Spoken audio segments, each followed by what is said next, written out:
It's Deion is the standard. That's when he goes, match me, match my passion, match my ability to give everything. What's up, everybody? Welcome back to another episode. To our regular viewers, thank you for the support. To our new viewers, don't forget to like the video and subscribe. Our target is 1,000 likes, so let's hit the like button. So Deion Sanders has become a target for criticism, but Jason Whitlock took his head to the next degree. And I say this because just recently, Whitlock took 45 minutes of his fearless show to talk about the collapse of the Buffaloes against Stanford. And as you guessed it, he went right at Sanders. He really attacked him and also questioned the dynamic of the Colorado Buffaloes. This is a step further from his comments last week when he accused Coach Prime of supporting a losing culture and start padding for Shedeur to keep him in the Heisman race. So he talked about Deion's post-game message, calling it inappropriate as a coach, also saying it embraced fraud tactics. Okay, personally I think there's nothing wrong with what Deion Sanders said in the post-game interview after they lost to Stanford. So Whitlock believes that Buffs two-way star Travis Hunter is a scapegoat and they lost to Stanford because they were trying to keep Shedeur Sanders' stats clean. To quote Whitlock directly, he said, "Because we have our racial idolatry lenses on, we don't care about Travis Hunter. We don't care about what's best for Travis Hunter. All we care about is Deion Sanders because we are groupies for Deion. And we don't care who gets exploited in the name of Deion." So that we are all on the same page, let's listen to Jason Whitlock. What really stuck out for me in Deion's post-game comments. He has set himself off as the standard for Colorado. It's Deion is the standard. That's when he goes, match me, match my passion, match my ability to give everything. Match me. I love this game. Do you?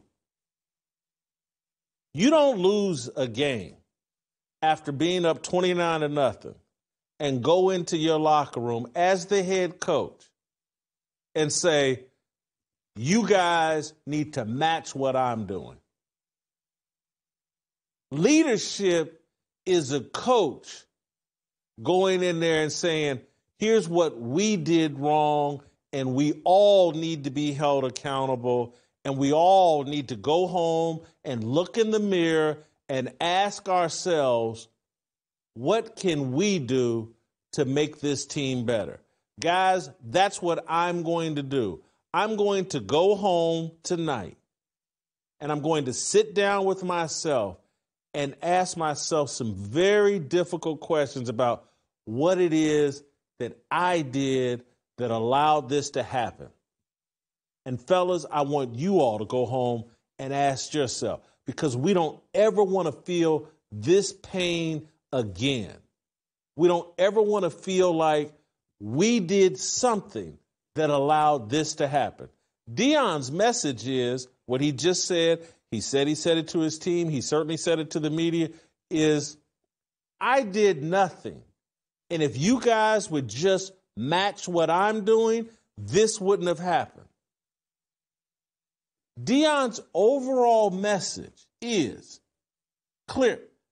I am him. I am your savior. I am the perfect person.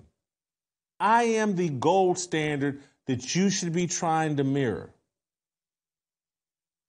That's a really, really irresponsible and stupid message for someone who claims Jesus Christ as his personal savior.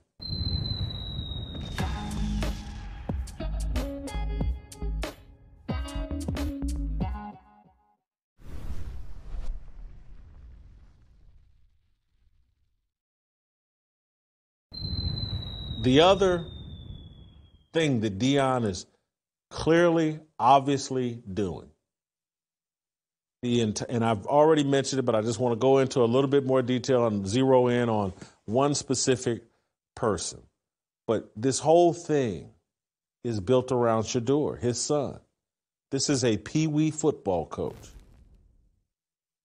doing everything to pad the stats of his son, doing everything to try to get his son in the Heisman race and at the top of the NFL draft board.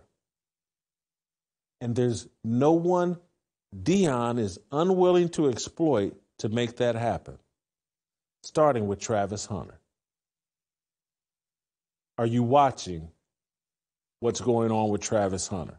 Guy misses 3 games with a lacerated kidney, comes back against Stanford and plays like nearly 140 snaps or something crazy, played him both ways. And then in the second half, particularly in the fourth quarter, the dude was so gassed, he got ate up as a defensive back. Why is this man playing 140 snaps, coming off an injury, or really at any time? Why is he doing that? Because he needs a wide receiver that's good at yak to pad Shadour's stats. In my view. And again, I take it with a grain of salt. I'm no expert on skill position players. But Travis Hunter's best position is cornerback. That's where I think he has the highest upside as an NFL player. That's where I think he could earn the most money as an NFL player. Because I think he'll be a little bit undersized as a wide receiver. Maybe he's DeAndre Hopkins. I don't know. Maybe. But as a corner, I think the sky's the limit. He could be the highest paid cornerback in the NFL. I think easier than he could be the highest paid wide receiver. But Deion's playing him both ways so that his son can pad his own stats. And everybody would see this if Deion had less melanin.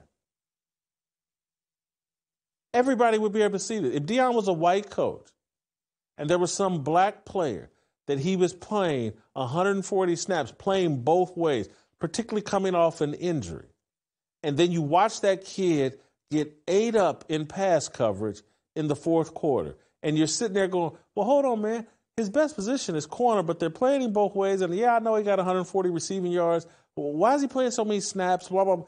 Everybody would be able to see it. And everybody would say the coach is exploiting him. But because we have our racial idolatry lenses on, we don't care about Travis Hunter. We don't care about what's best for Travis Hunter. All we care about is Deion, prime time, because we're groupies for Deion. And we don't care who gets exploited in the name of Deion. Deion is your God. And you're mad at me because he's not my God. And you're mad at me because I'm telling you, you're worshiping a false God. What do you think about this? Please drop a comment. Don't forget to like the video and subscribe. Thank you.